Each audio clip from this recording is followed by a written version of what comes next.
think we'll go ahead and get started. I'm Akila Tamlarasan. I'm the Corridor Planning Branch Manager at TxDOT. We are here today to talk about the Postal Plains Corridor Interstate Feasibility Study. Welcome everyone. And thank you for taking the time to join us this afternoon.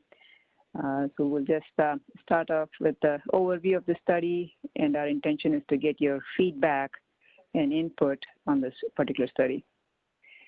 Before we get started, I just want to go over a few ground rules here. And for the benefit of those who have joined by phone, I'll just read through these bullets, and that way it will help share the information with everyone. So we want to welcome everyone to the Postal Plains Corridor Interstate Feasibility Study public meeting. So if you're participating by computer, please type in your name in the chat box. That way we can account for attendance. Also after the presentation, please make sure you have signed in on the meeting's web page, the landing page that is used for this virtual public meeting. Please make sure that your phone and computer microphones are all muted. And also periodically check on it as the meeting progresses to minimize feedback and other background noise.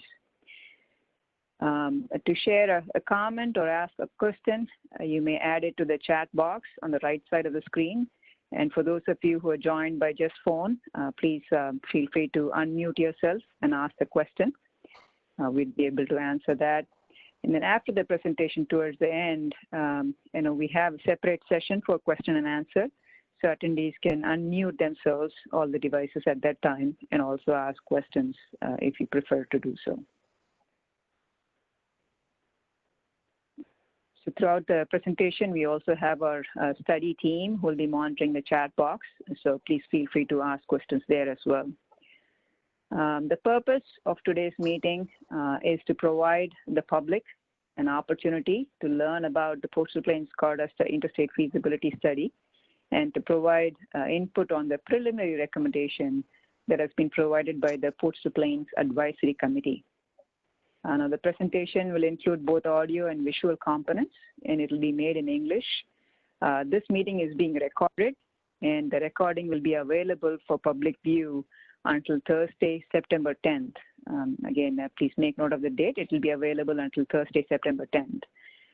Other information materials, information on the corridor study and project materials are all provided in the TxDOT website. And the website is www.txdot.gov. On the top right corner, once you go to the txdot.gov website, there is a search feature there. So if you search for Postal Plains, it will take you to the Postal Plains web page, and all project information is provided there for your reference. And again, as part of this public meeting, we definitely want to receive your comments, and all comments must be received on or before Thursday, September 10th, 2020.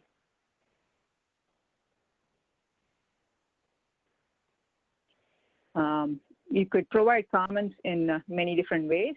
Written comments can be provided either on the web page, or you could use the email. The email is ports2plains@txdot.gov. You could email to that email ID, and we should be able to receive your comments. Or you could use regular mail and mail it to Texas Department of Transportation, care of Ports to Plains Study Team, 5835 Callahan Road, Suite 200, San Antonio, Texas, 78228. Now, this information is also available on the comment cards that are provided on the web page. So the web page has all of this information as well. The online comment form, it is both available on the web page for you to fill out, and there's also a printable version. If you'd like to print it out and fill it out and mail it, you can do that as well. There's also a phone number that you could use for any questions you may have. The phone number that you could call is 512-486-5106. Again, it is 512-486-5106 to ask questions about the project and access project materials at any time during the study process. You could use that phone number and ask your questions. Before we actually get started with the presentation, just want to bring this interface here. Those of you who have signed in through the computer would have probably already seen this. But this is the landing page for the public meeting. Here we have several boxes shown, just trying to highlight some of the key features. You can sign in and access handouts in the leftmost box.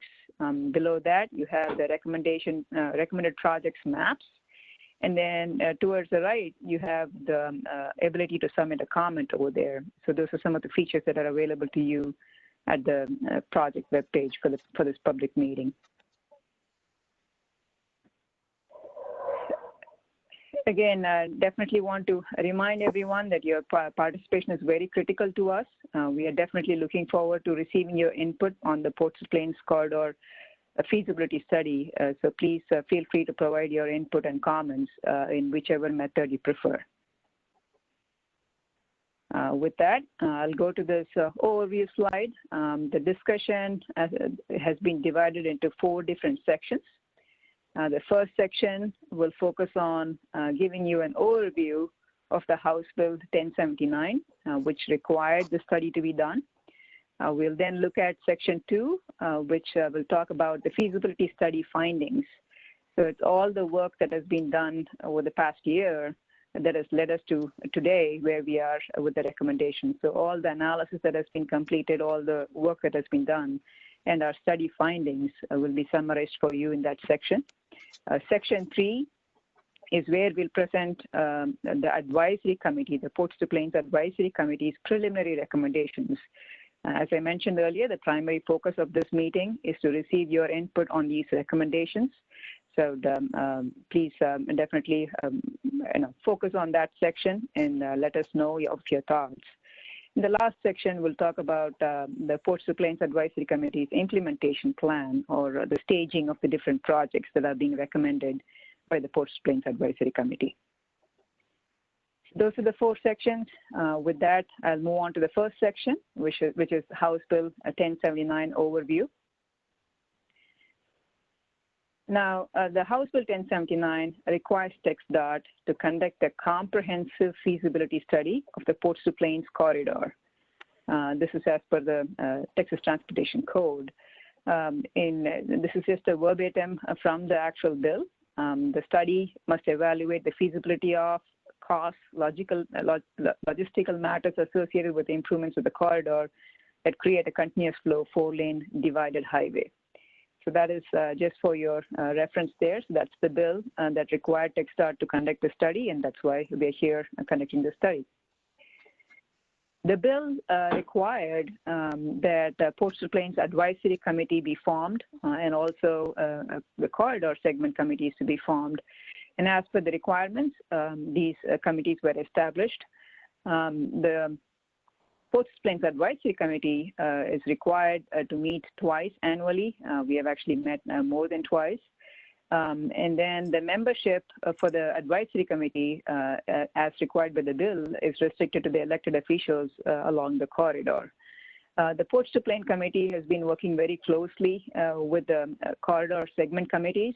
They have taken up the reports submitted by the segment committees, and they are right now working on the Ports to Plains Advisory Committee report. And TxDOT would eventually take the Ports to Plains Advisory Committee report and incorporate it in the final feasibility study that will be submitted to the Governor's office. Here's a quick overview of the corridor. The map on the left side of the screen shows the entire extent of the corridor. It's a 963-mile long corridor that extends from Laredo all the way up to the state borders in New Mexico and Oklahoma. For the purpose of this study, the corridor was divided into 3 segments. And the first segment is shown in red to your right, on the map to your right. The first segment extends from New Mexico-Oklahoma borders to Hale-Lubbock County line. And the second segment is from Hale-Lubbock County line to Sutton Edwards County line. And the southernmost section, segment 3, is from Sutton Edwards County line to the international border at I-35 Lincoln Bridge in Laredo. This slide here provides an overview of the milestones, major milestones for the study. On August 29, 2019, which is about a year ago, Texas Transportation Commission minute order was adopted. So that's when the study was initiated formally. And then since then, as required by the bill, the advisory committee and the segment committees have been established. And as recently as June 30th, 2020, which is about 2 months ago, the segment committee reports have been submitted. They've been finalized and submitted to the advisory committee. And then the next milestone we are working towards is August 31st, 2020, which is when the advisory committee report and recommendations will be finalized and presented to TxDOT. And TxDOT will in turn submit the final report to governor and legislature by January 1st, 2020. So by end of this year, this study would be completed. With that, we'll move on to the second section of this presentation, which is feasibility study findings. So before we talk about the recommendations, we just want to give you a quick overview of what are the different types of analysis that was done and how we finally arrived at the recommendations. So this section talks a little bit more about the overall study process. This slide here gives you the study scope or the study process. As I mentioned before, the House Bill 1079 is the initial origin of the starting point. That's the House Bill that initiated the study. We then looked at the existing and forecasted conditions along the corridor. And then once we got a handle on that, we looked at the actual feasibility of the interstate. The analysis was completed to look at the feasibility of constructing interstate. That led to the development of preliminary recommendations, and the preliminary recommendations were then fine-tuned to develop the final recommendations and implementation plan. And all this culminates into the actual feasibility study report that TxDOT will be submitting. So that's just to give you an overview of the entire process. And throughout the process, stakeholder and public engagement has been used to gather input from the public. I'll just move on to the current and future corridor conditions and assessment. So current corridor conditions, this slide just gives you an overview of the current conditions. The map to your right shows the different types of roadways that exist today along the corridor. As I mentioned earlier, it's a 963-mile-long corridor, a primarily rural area in West and South Texas. This corridor has already been designated as a high-priority corridor on the National Highway System. This was done in 1998. It is definitely a long corridor. It spans 26 counties in all. And then there are 3 major trade gateways in Laredo, Eagle Pass, and Del Rio that contribute to the traffic on this corridor. So here's a slide that gives you a summary of our analysis on the population along the corridor. So we looked at the historic growth trends of population in the corridor, and then we also looked at the future growth trends for population in this corridor. So when we look at the chart to your left, it shows the growth from 1990 all the way to 2050, and you can see a steady increase in population that's being predicted. So historically, from 1990 to about 2017, there's been an increase of about 33% in population. And then going forward from 2020 to 2050, a 61% increase in population is expected along this corridor. The other factor that we looked at was the median household income. The income from 1990 to 2017, it grew by 137%. That's a huge increase. So the median income was 21,400 roughly in 1990, and it increased to about 50,800 in 2017. And then the future projections show that there's from between 2020 and 2050, there will be a 161% increase in median household income growth along this corridor. Other factors that we looked at are employment And GDP, employment from 1990 to 2017 increased by 37%, and then it is expected to grow by 17% from 2020 to 2050. The GDP is definitely expected to grow. It's projected to grow from 155,000 million in 2020 to 263,000 million in 2050, which is an increase of 69%. So definitely all the trends that we looked at along this corridor show a very strong positive growth trend. In addition to those economic factors, we also looked at traffic along the corridor. The traffic volumes are projected to increase by 67% between 2018 and 2050. And when we just look at the truck volumes alone, a 73% increase is expected between 2018 and 2050. Now, in general, based on current conditions, on roadways north of San Angelo, there is higher truck traffic compared to a location south of San Angelo, which is still somewhat rural. And Laredo definitely has the highest traffic volume along the I-35 corridor over there. Now, we also looked at some of the safety conditions and safety features. So between 2014 and 18, there were a total of 17,554 crashes recorded. About 242 of them, unfortunately, were fatal crashes, and it involved a huge number, roughly 297, roughly 300 fatalities, unfortunately. And the highest crash rates, when you say crash rate, we are comparing the actual crashes against the number of cars that pass on the particular roadway. And when we look at the crash rate, we found that the higher rates were in Amarillo, Big Spring, Midland, San Angelo, Sonora, and Del Rio locations. So those are some of the safety issues that need to be addressed. And this slide here shows you the freight tonnage, the freight movement along the corridor. The map to the left shows the 2050 forecasted freight tonnage. The red thick lines show the higher tonnage that's being carried along those corridors. The orange lines are slightly lower, and then the cyan lines, and finally the pink lines that you see on the map. So that's the level of freight tonnage. And this is total tonnage that is coming in and out of all the counties that are along the Postal Plains corridor. That is what is analyzed. And as you can see, definitely I-27 and I-45 carry a good section of the volumes there, followed by I-20, I-10, and other routes. I think with that, we move on to the next section, unless there are any questions here.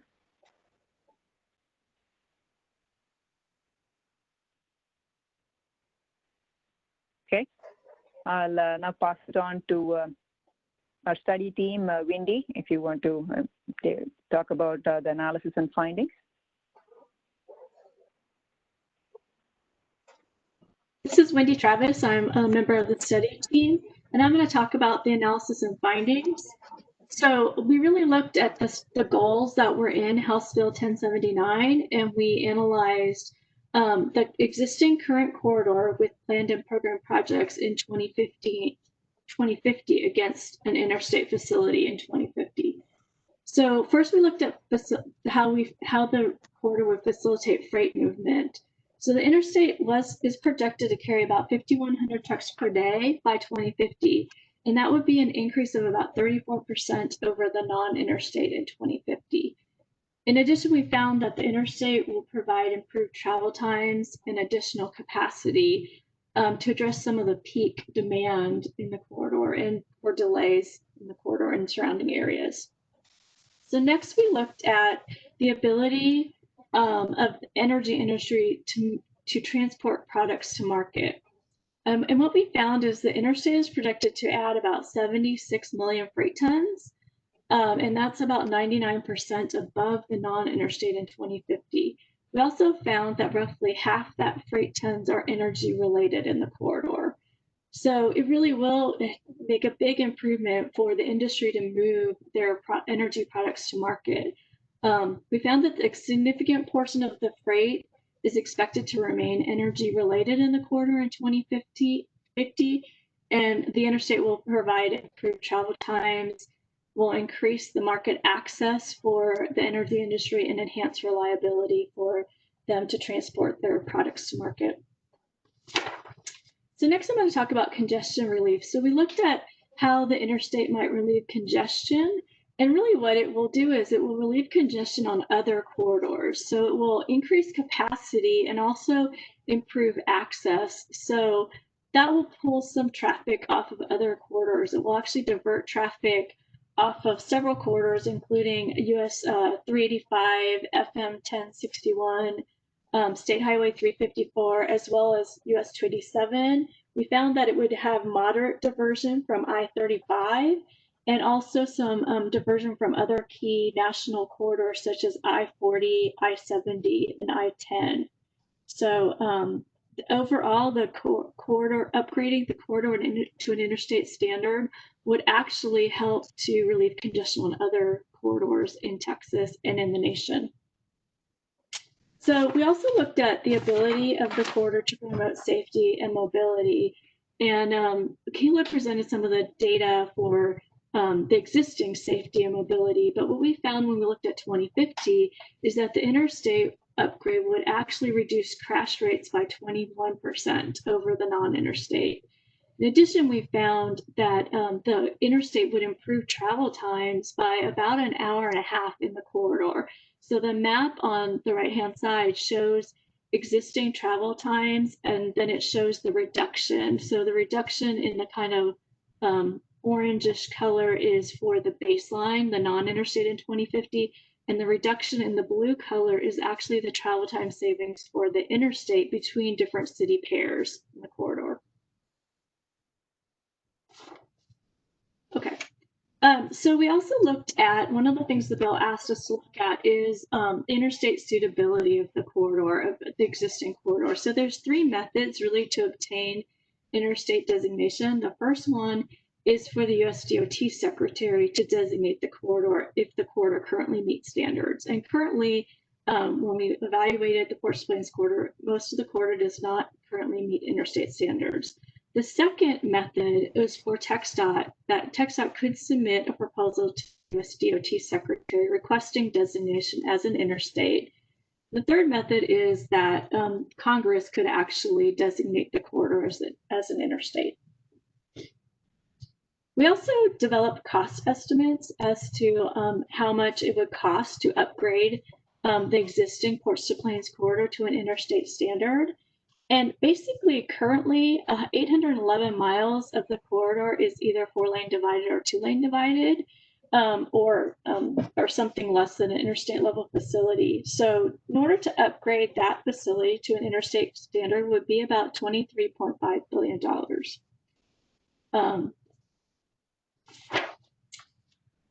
So the other thing we looked at was the economic impacts. One of the things that the bill asked us to look at is economic impacts as well as job creation. So we looked at the annual travel time savings if TxDOT were to upgrade the corridor to an interstate standard, and the annual travel cost savings would be $4.1 billion. The annual increase in GDP would be $2.8 billion, and the increase in employment would be 22,110 jobs. That represents a return on investment. So basically the return that would be realized based on that $23.5 billion investment would be 76%, or $17 billion return on investment, which is a really great return on investment. The cost benefit ratio would be 2.4, which anything greater than 1 is a great cost benefit ratio. So I wanted to talk a little about the corridor-wide cost savings that we found. So we found the corridor-wide cost savings would be $4.1 billion. That includes vehicle operating costs, shipper costs, as well as personal and business time and reliability costs. And then the last thing we looked at was potential funding sources. So if we were to upgrade this corridor to an interstate standard, what are some of the potential funding sources that could be used? And there's several at the federal, state, and local levels. So at the federal level, there's the Federal Aid Highway Program, there's US DOT build grant programs, as well as Infrastructure for Rebuilding America grant program. At the state level, there's Proposition 1, as well as Proposition 7. There's also state infrastructure banks, as well as the State Highway Fund, and then, of course, the 2019 legislative session for Senate Bill 500 and House Bill 1 provided funding for county roads and energy sectors. So those are the types of funding that could be used at the federal and state level. Then at the local level, funding can be also, would have to go through the local metropolitan planning organization. And now I'm going to turn it over to Steve, and he's going to present the advisory committee preliminary recommendations. I'm Steve Linhart, Project Development Manager with Texas Department of Transportation. The advisory committee has developed 3 general categories of project recommendations for the Ports to Plains corridor: interstate upgrade, relief routes, and safety and operational improvements. So the map on the left shows the interstate upgrades, improvements for the entire corridor. That's what the advisory committee is recommending, is that the Ports to Plains corridor be upgraded to interstate standards. The table on the right shows the general locations of sections of the corridor from the Panhandle to Sterling City for those interstate upgrades. And then this slide is a continuation from that slide to show the locations of the on the list on the left of the interstate upgrades from generally Midland down through to I-35. This slide shows the recommended relief route locations, and these would be around urban areas along the corridor. On the left shows all of the entire corridor, and then the table on the right shows a list of locations of the cities from the Panhandle down to Sterling City. And then this slide is a continuation of that, looking from the city of Water Valley south towards the city of Catarina. And as noted on here, we've got a few studies underway in the city of Sonora, the city of San Angelo, and there's also been some project development around Eagle Pass. So the third category is safety and operational improvements that the advisory committee is recommending. And these are split into a number of subcategories. And the first subcategory we'll just share with you are intersection improvements to enhance operations, and can consider also adding grade separations at various locations along the corridor, as you can see at the map on the left. Next category, subcategory are interchange projects. These are predominantly located in the Lubbock area, but there's also a recommendation at I-35 in the southern part of the corridor. The next subcategory are access and safety improvements, and these are spread throughout the corridor, as shown on the map on the left, and these include access management projects, improving some geometry, roadway geometry, and improving some roadway drainage. The next subcategory is Border Patrol checkpoint improvements. So in the corridor, there are a number of U.S. Border Patrol facilities, inspection facilities, and the advisory committee is recommending the possible expansion or possible relocation of these facilities as part of their interstate upgrade improvements. The final category is a couple of overpasses were specifically identified in the corridor. These are located near the Sutton-Edwards County boundary. This graphic just shows the summation of the advisory committee's preliminary recommendations. On the left, it shows the interstate upgrades and the relief routes, and the graphic on the right shows the safety and operational improvements. This is Akila from TxDOT. I just want to add that it might be a little hard to read some of the maps that we have been showing.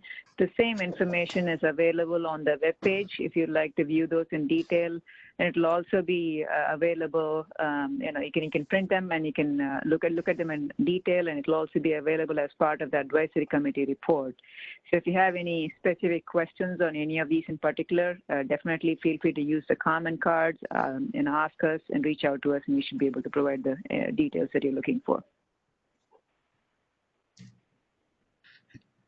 The next module of this presentation I'm going to discuss the advisory committee's suggested implementation plan.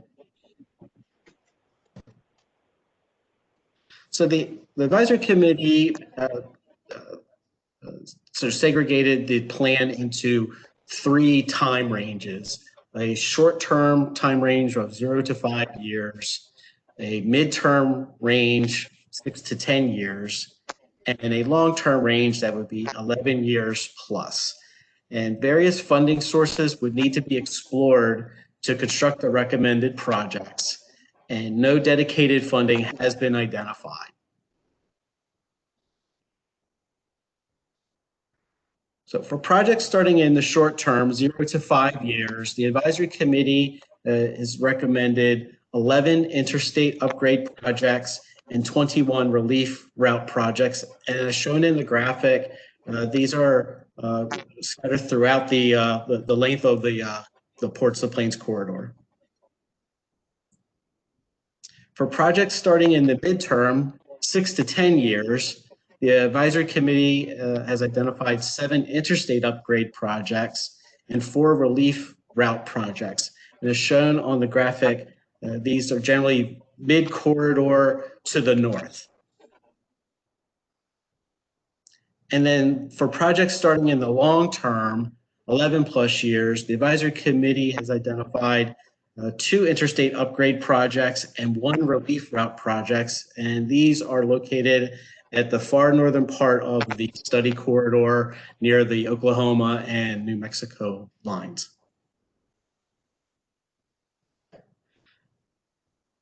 So in summary, this is the advisory committee's suggested implementation plan of their recommended projects, 20 interstate upgrade projects, with 11 starting in the short term, 7 starting in the midterm, 2 starting in the long term, and 26 relief route projects around urban areas, 21 starting in the short term, 4 starting in the midterm, and 1 starting in the long term. And please note that the safety and operational improvement projects that I had mentioned that the advisory committee is also recommending, those would be implemented and constructed in conjunction with interstate upgrade and relief route projects.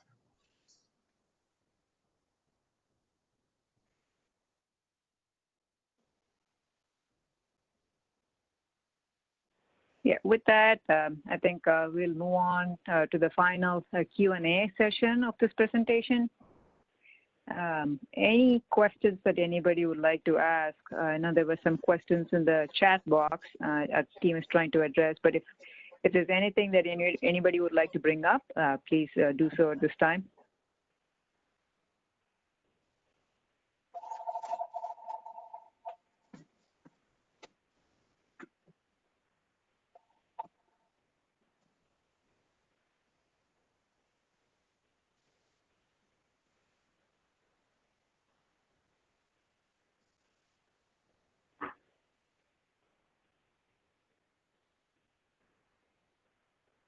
Okay, so I think I'm seeing a question in the chat box. Can you please repeat which projects were set for short term? Let me go back to the slide, Steve, if you want to reiterate that.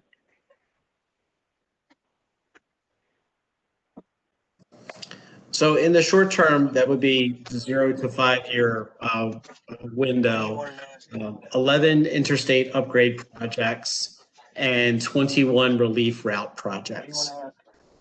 I just want to listen to people and be able to. Hopefully that answers your question. Please let us know if you have any follow-up questions. The next question I'm seeing is this just a recommended timeline? When will the implementation plan be finalized? Tell me what you want. This, if I could please request everyone to be muted. That way we can avoid background noise. So let me repeat the question again. The question says, is this just a recommended timeline? When will the implementation plan be finalized? Now, this is the recommendation that has been developed by the advisory committee in coordination with the segment committees and the TxDOT districts that are there along the corridor. It is definitely a recommendation at this point. As Wendy mentioned earlier, funding has not been secured. So as time goes on, all these different projects could be phased out differently depending upon the funding availability and other needs.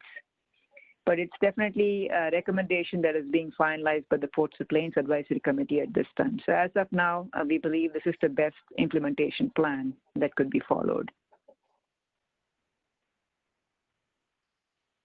So again, the next question that I'm seeing is what factors were used to determine short, mid, and long-term projects? Again, this was done in coordination with the TxDOT districts that are there along the corridor. So based on their understanding of the needs for each of the projects, there are some projects that could be done in a short-term basis, but there are others that might require environmental clearance and greater funding needs. So based on our current understanding, the segment committee and the advisory committee in coordination with TxDOT districts has developed this implementation plan and the short, mid, and long-term projects. So the next question that I'm seeing is how does the funding needed compare to funding needed across the state level total for highways? That's a great question. So I think definitely the funding needs of the entire state will be considered. So each of these projects will be considered along with other priorities statewide, and then the benefits and costs of all of these different projects will be evaluated against other project needs in the state, and then a statewide decision will be made as each of these projects progress into implementation. Anyone from the study team want to add anything here?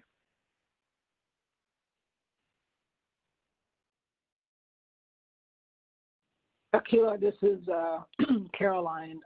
Just on the funding piece, I think we want to stress the point mentioned earlier by Wendy that there's no dedicated funding identified for the projects that are being recommended.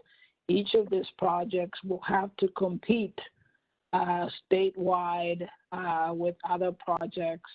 And so the timelines for implementing these projects could shift or could change depending on available funding. So, and some of these projects, we might say it's short-term projects, but there's several project development phases that will have to be done for each of the project.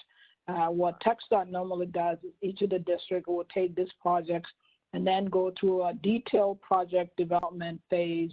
And there's several things there that could impact the timelines that has been outlined here. This was outlined, in terms of if funding was available, but we know there's no funding available. So just wanted to outline that, compared to the rest of the state, the needs are great across the state.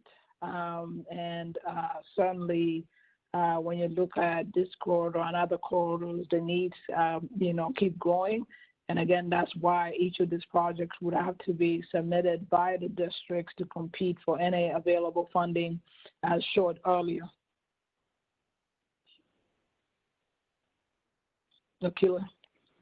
Yes, yeah, thank you for that clarification, Caroline. There are other questions that I'm seeing in the chat box. I can read those out. So for the short-term projects, does that mean they are set to begin next year, or is there a certain start date? Has funding already been approved for those short-term projects? As we mentioned earlier, definitely funding has not been dedicated. It has not been approved for these projects. We don't have a start date as of yet, but what we have identified is those are the projects that we could get started on and as soon as the funding gets available. So that'll be on the short term. So that'll be the first set of projects that we could get going on. So we're just trying to prioritize and group these projects into different buckets based on our understanding of project needs as of today.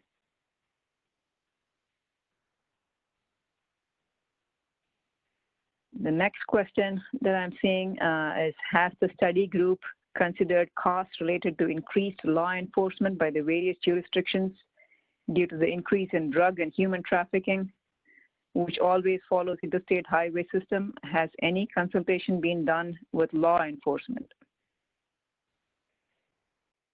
Akila, I can take that. Sure. I think you heard earlier that this study was signed, it's legislated, signed by the governor, and there were requirements within the bill. So what you see here is reflective of the charge that we were given to do the study within to answer a lot of questions that were outlined there. So the answer is no, we did not look into, policing of the highway because it was an infrastructure. We're looking at, is it feasible to improve the Ports to Plains corridor to an interstate? So it's more an infrastructure, it wasn't necessary to look at law enforcement or what will be required to police, the interstate. And we TxDOT normally do not get involved in that. What we get involved is with the safety. So we work with a lot of local law enforcement. They collect the traffic crash data, and they provide us with where the issues and challenges are. We analyze that, then we go and address the roadway design and infrastructure issue, not the law enforcement side.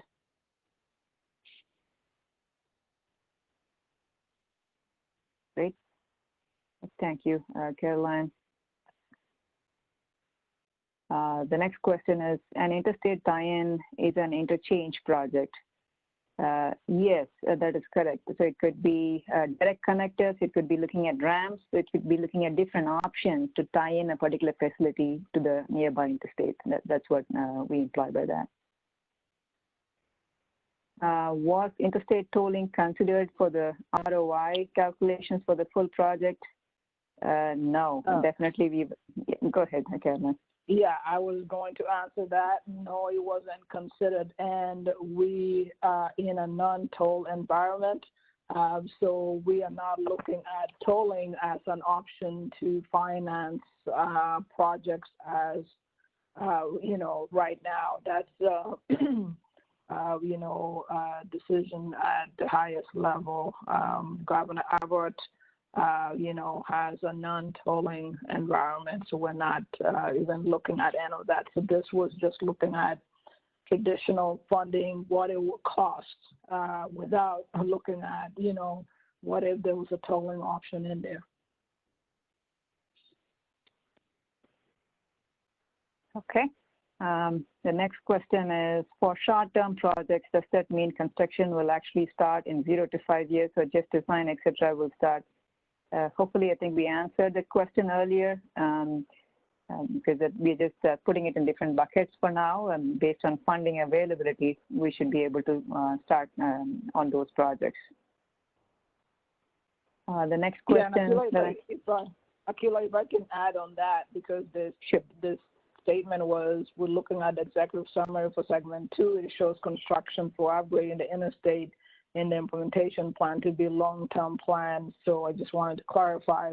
And you're absolutely right. I mentioned earlier that all of these projects that you see, if we say that's in the short term, we have a much longer list that has the different phases of each of these projects. For instance, the interstate upgrade, one project with this, a lot of planning, there's environmental, there's design, and engineering, and then certainly construction. So a project stated to start in short term doesn't necessarily mean that it will break ground within that, so it might be longer. So again, the timelines here were meant to guide the implementation process based on experience by the district engineers and the folks that know this corridor well. So, certainly by no means none of the projects in the 0 to 5 years means that it will be turning dirt. Possibly, yes, if everything right away, everything can be done within that 5 years, it certainly can, be able to turn the dirt and start the construction. Okay. The next question that we have, Caroline, is have you done an environmental justice assessment on the impact of low-income communities of color who may be impacted by the highway? Will any communities be relocated? Again, on that one, as part of this feasibility study, no. But generally, community impact would be included in each of the project phase analysis, mention environmental review, and all the other elements of project development would include impacts to communities, low-income communities, and impact, in several areas, things like noise, some of the environmental impacts, things like species or anything, to that effect that would impact the corridor. So no, for this study, again, it's a planning level, fairly high level, but each of the projects that you so recommended here, when the district take it to project development phases, they'll have to look at all the community and environmental impacts.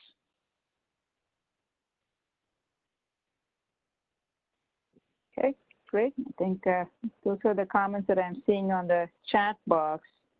Are there any other questions? Please feel free to unmute yourself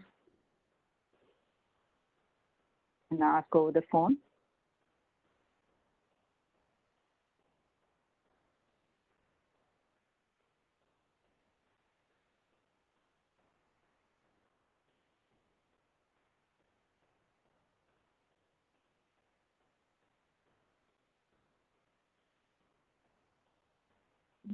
Not hearing any questions for now. Again, want to remind you, we definitely greatly, sorry, is that a question? So yeah, see a new question on the chat box. Yes, sir, please go ahead. This is Joe David Ross from Sonora. I'm pretty helpless technology. Can you hear me? Yes, we can. Please go ahead. Okay.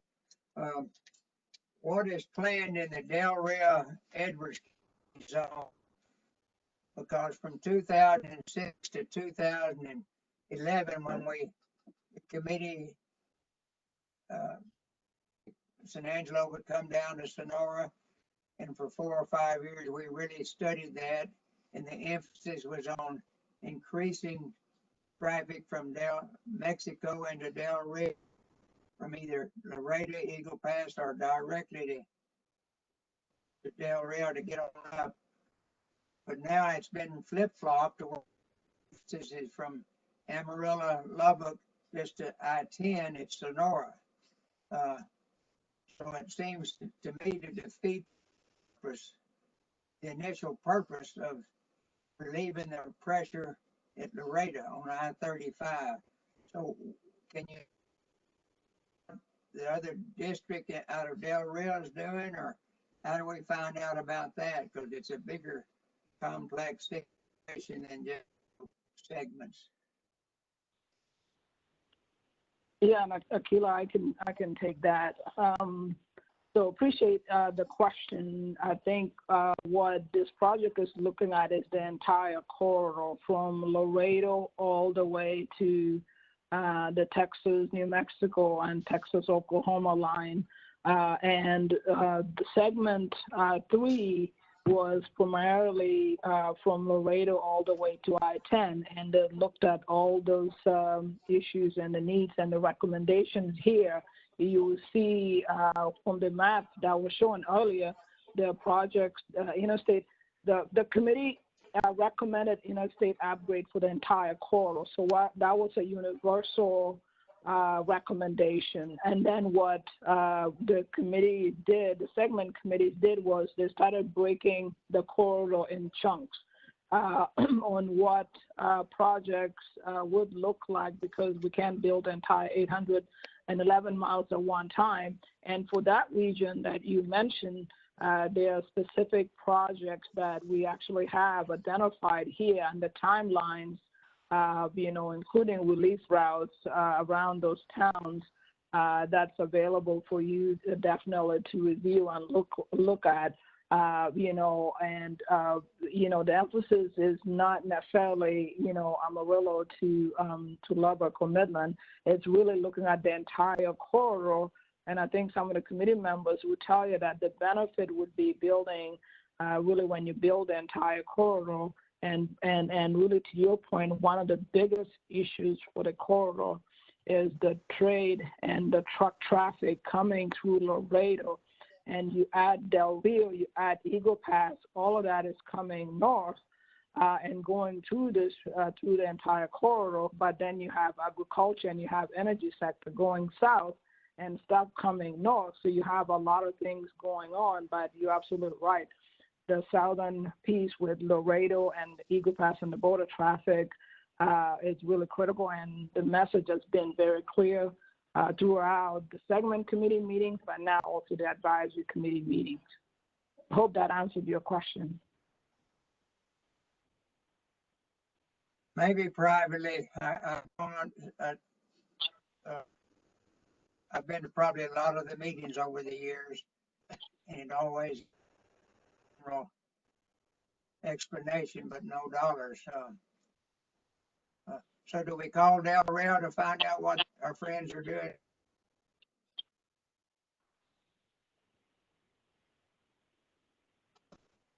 Yeah, and Del Rio, Mayor Lozano has been very involved in this process, and certainly our district in both Laredo and San Angelo have been involved in the process, and they do have information on all the projects as we've shown it here in the presentation for the entire corridor.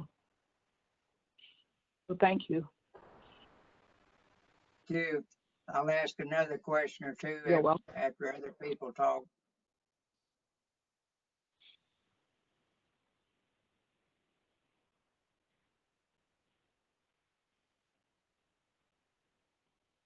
Okay, I'm seeing a few more questions on the chat. So the first question that I'm seeing is there an alternative plan? I'm assuming the question again is there an alternative plan? If you're asking if there's an alternative plan for the entire corridor, no, the corridor has been studied as it is stipulated in the House Bill 1079. But definitely as we pass through the different towns and cities, we are looking at alternative routes as part of the study, and that will be taken up further when detailed studies are done. But as part of this particular feasibility study, we are not looking at alternative plans. Other question that I'm seeing is, are any committee members environmental organizations or individuals who address environmental issues? And Akila, I can take on that.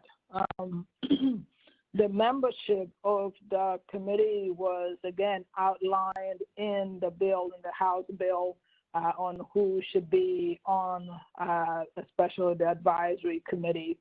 And within that, certainly, you know, I don't think they singled out environmental groups, you know, or environmental related agencies, but we have done a lot of stakeholder engagement, and we have had, you know, comments relating to environmental issues and environmental concerns throughout the study process. And like I mentioned earlier, any of the projects we do as TxDOT, there's always an environmental analysis component.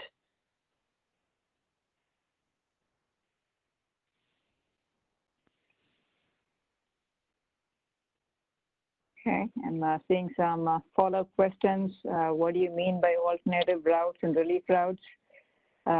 So there are roadways that pass through the main street or downtown area of small towns. And so we certainly don't want to expand those roadways to interstate standards. So in the locations like that, we're definitely looking at other alternatives to provide continuity for the interstate development for the I-27 extension. So that's what I mean when I say that we'll be looking at alternative routes or relief routes around towns and cities. The next question that I'm seeing is, are people of color on the committee? Again, I think Carolyn, I mentioned a minute ago. Carolyn, if you want to address that. Yeah, certainly. Again, the committee membership was dictated in the bill, and certainly their representation, you know, again, the answer is no, but I think it was diverse. When you look at mayors and county judges up and down the corridor, certainly it was diverse, but when you say people of color, it's a little bit broader because we have, you know, a fairly diverse corridor. So, you know, again,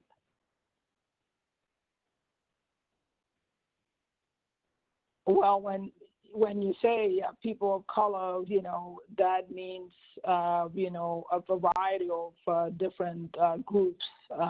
So if, you know, I'm African American or Black, but you have, you know, somebody mentioned here that you had Judge Tiarina and Mayor Lozano, you know, and, you know, certainly they're not Caucasian, so, you know, we consider that diverse. So we have males, you know, Eagle Pass and others, and, you know, you have female, male. So, you know, again, you know, that's a broader term. Because this was primarily, the advisory committee was primarily elected officials. So whoever the elected official was in that office is who was on the committee. So I hope that answers the question. And I think that's why, you know, the bill goes beyond the committee members, and it, you know, states that, you know, the committees would conduct public meetings to allow for even a broader section of the community to be engaged in this process so their voices can be heard. So I think that was also, again, the intent that you know, not just the committee, but also feedback from the general population, folks that live in and around the corridor.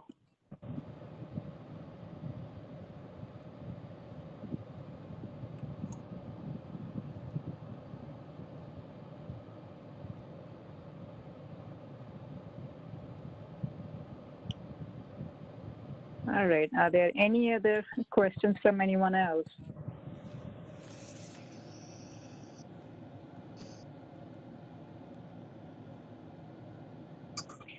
Please remember to unmute yourself if you're trying to speak. Tilda would like to ask 2 or 3 more questions, but don't want to keep somebody else from asking something.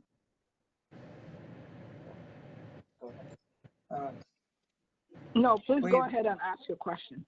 Okay, what about the exit and overpass in Sonora at exit 399? And what is, over the years, it's been vague. Those signs will be designated one-way or two-way traffic because it's like 8 or 9 miles from Sonora out to the overpass at the Sonora Caverns, 392. Are all of those friends or way people would get back to their home and then go another route all the way around? What happens there at the overpass 399 where our business is one that I'm involved with, but the golf course, and it's a real big loop if you go one way,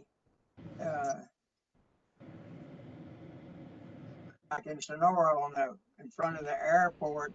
If you make it a one-way deal, it increases the loop for a customer or a citizen. Or I'm not involved with the veterinary clinic, but what happens to the veterinary clinic customers? We're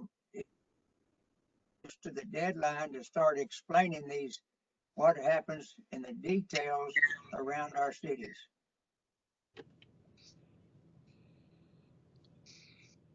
Yeah, and if I can answer that, that's very specific, and the district would be better to answer that. I know some of the issues came up. Steve talked about operational improvements and some of the safety improvements, but on that specific, we would have to get back to you by talking to the district. We don't have that information right now on that specific location and specific issue.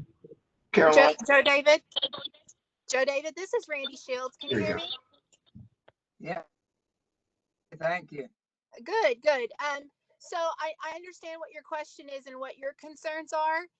So those particular intersections are being studied in more detail in the other study, the separate study that we're conducting for just Sonora.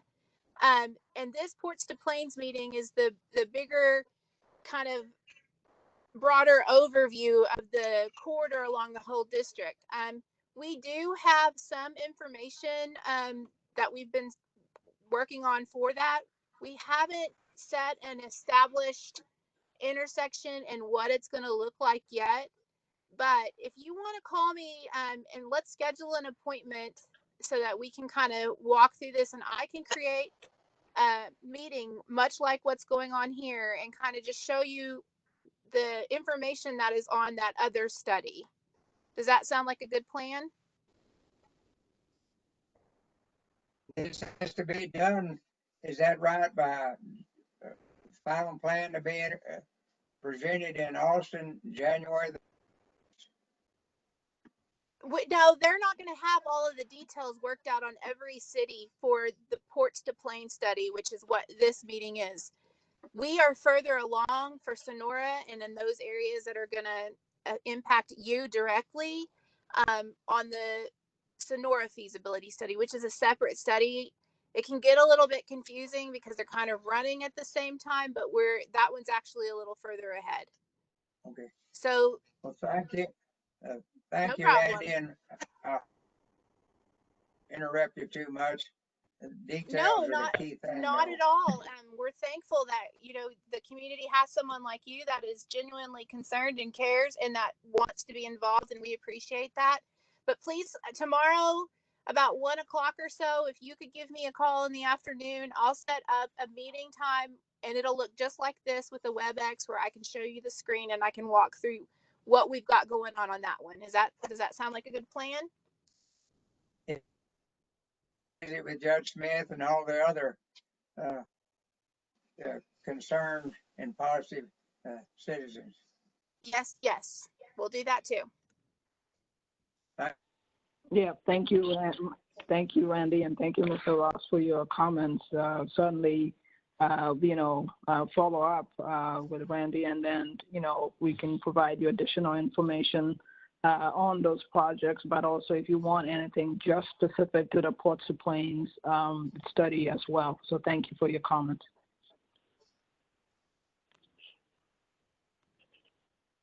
Okay, Caroline, I'm seeing a few follow-up questions on the chat box. There's one that says, through Eagle Pass, will it be a nonstop highway, or would it be something like Loop 20 in Laredo with frequent stoplights throughout? The whole recommendation for this corridor is interstate. The committees have recommended interstate throughout the entire corridor. So that means no traffic signals, no stoplights, no at-grade intersections, etc. So just think about, for those of you that drive I-10 or portions of 27, 20, it's just, that's what the committee has recommended. So no, it will not be a highway. It will be an interstate facility. And again, some of it, will require additional studies and additional feasibility on exactly what that looks like within the city, for instance, Eagle Pass.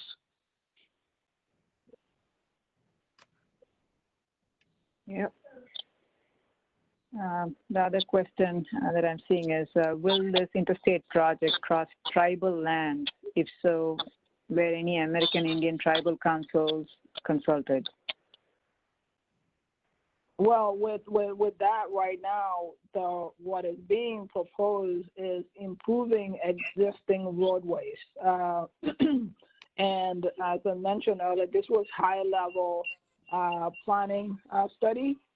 And certainly, when we get to the project level, the districts would, engage all the affected groups within that project.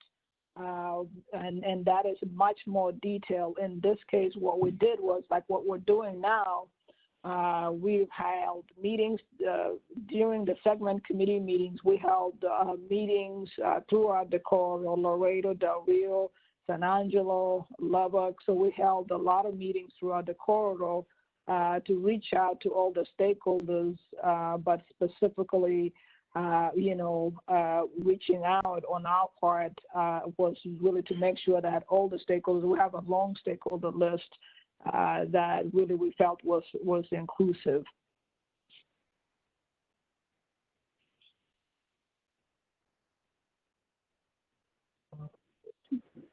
Those are the questions I'm seeing on the chat box. Any other questions that anyone would like to ask?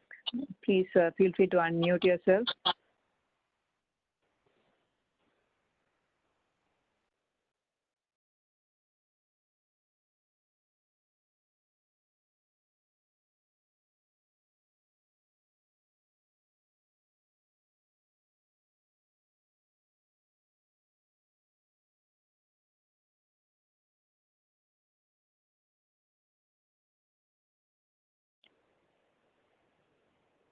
Okay, again, just a reminder, as shown on the slide here, all comments, we would request that we'd like to receive those comments on or before Thursday, September 10th, 2020. So we definitely need your comments by then to be able to include it, address it as part of the study. So please make note of that date. Again, it is Thursday, September 10th, 2020. Additional information can be obtained from the TxDOT.gov website if you do a search for Ports to Plains. You could submit your comments by email. The email ID is portstoplains@txdot.gov.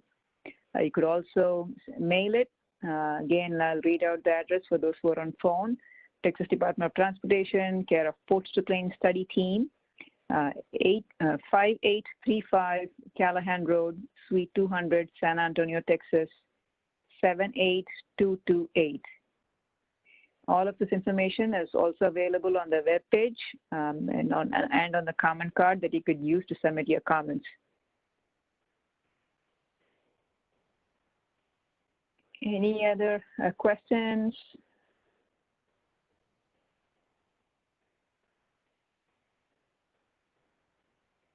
I'm hearing none. So thank you for participating. Again, just a reminder on the web page that you could go and sign in. If you have not signed in already, please do so. That will help us and take credit for your participation in the meeting today. And with that, I think I would like to close out the meeting. Again, the link for submitting the comments is there in the chat box as well, so you could definitely use that. Thank you. Thank you very much for taking the time this afternoon to participate in the public meeting. And please feel free to use the web page to provide any additional comments you may have. Thank you.